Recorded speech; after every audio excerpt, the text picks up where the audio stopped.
Après quasiment 2 heures d'attente, Éric Zemmour fait enfin son entrée. Il fend la foule de militants, légèrement chahutés, avant d'arriver sur scène. Bonjour à tous, bonjour mes amis. Durant plus d'1 heure, le candidat attaque ses adversaires politiques, pointe du doigt les médias, accuse Emmanuel Macron, se pose en victime et surtout en sauveur. Danton déclarait « Une nation se sauve mais ne se venge pas ». Nous ne voulons pas nous venger, nous voulons sauver. Sauver notre patrie, sauver notre civilisation, sauver notre culture, sauver notre littérature.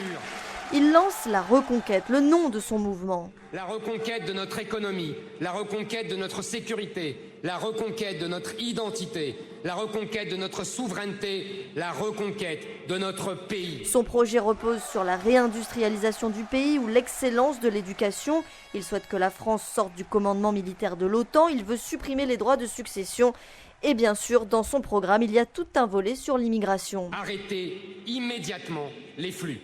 Dès les premières semaines de mon mandat, l'immigration zéro deviendra un objectif clair de notre politique. Alors qu'il se défend d'être un raciste, un fasciste, je serai aussi raciste. Au fond de la salle, plusieurs personnes du collectif SOS Racisme sortent des t-shirts non au racisme. Elles sont violemment attaquées par des militants dans la salle. On est des antiracistes convaincus.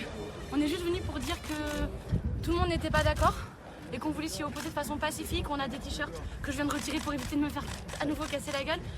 J'ignorais les risques, je pensais qu'on était en démocratie. Je pensais qu'on était en démocratie, qu'on pouvait donc dire ce qu'on avait à dire et qu'on n'aurait pas de conséquences physiques. L'opposition aux polémistes s'est surtout fait entendre à quelques kilomètres de là, dans la manifestation anti-Zemmour. Tous ceux qui sont là, ils sont pour l'égalité des droits de tous les gens qui vivent en France. Jean-Guy, la quarantaine, s'oppose à cette candidature. La France a des bonnes capacités d'accueil de gens qui fuient leur pays d'origine parce qu'ils sont persécutés. Et ils sont persécutés suite à la politique qu'ont eu les empires coloniaux, qui ont pillé leurs ressources, qui vendent des armes. Et voilà, les gens se trouvent dans des situations de guerre. Et c'est une honte.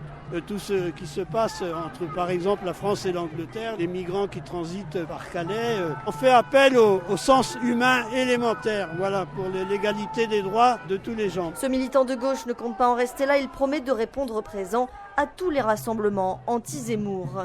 À Paris, Magali Homo pour Medi 1.